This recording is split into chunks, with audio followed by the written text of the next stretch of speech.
गप्पू एक नटखट, मस्तमौला लेकिन बहुत ही आलसी लड़का था।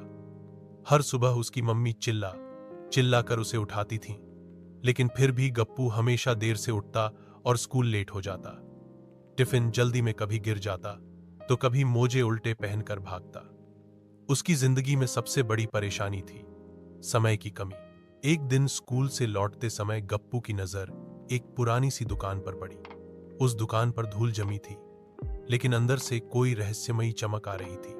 जिज्ञासावश गप्पू अंदर गया। वहां एक बूढ़े बाबा बैठे थे और उनके सामने एक अजीब सी चमचमाती घड़ी रखी थी। उस घड़ी के नीचे एक तख्ती लगी थी।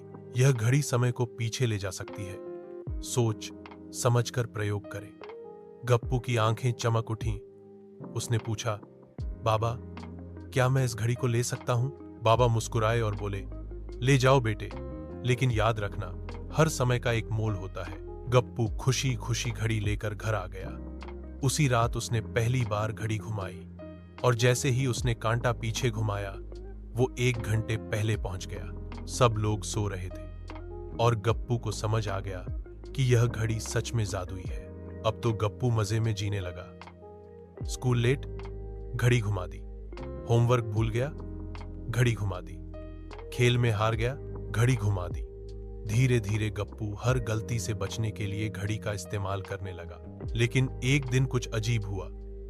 गप्पू ने घड़ी को ज्यादा पीछे घुमा दिया। अचानक सब कुछ बदल गया। मम्मी उसे पहचान नहीं रही थी। उसका स्कूल ही वहां नहीं था और पूरा मोहल्ला सुनसान लग रहा था। गप्पू घबरा गया। वो उस पुरानी दुकान की तरफ दौड़ा जहां से घड़ी लाई थी। दुकान अब वैसी नहीं थी, लेकिन बाबा वही थे, शांत और गंभीर। गप्पू रोते हुए बोला, बाबा, मैंने गलती कर दी, मुझे सब कुछ पहले जैसा चाहिए। बाबा बोले, बेटा, समय खिलौना नहीं है, उसे समझदारी से जीना चाहिए, बदलने की कोशिश नहीं करनी चाहिए।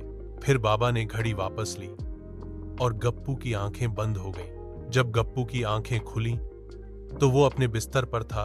सब कुछ सामान्य था। मम्मी उसे जगा रही थी। लेकिन आज गप्पू बिना देर किए उठ गया, तैयार हुआ और समय पर स्कूल पहुंचा। अब गप्पू हर काम समय पर करता था।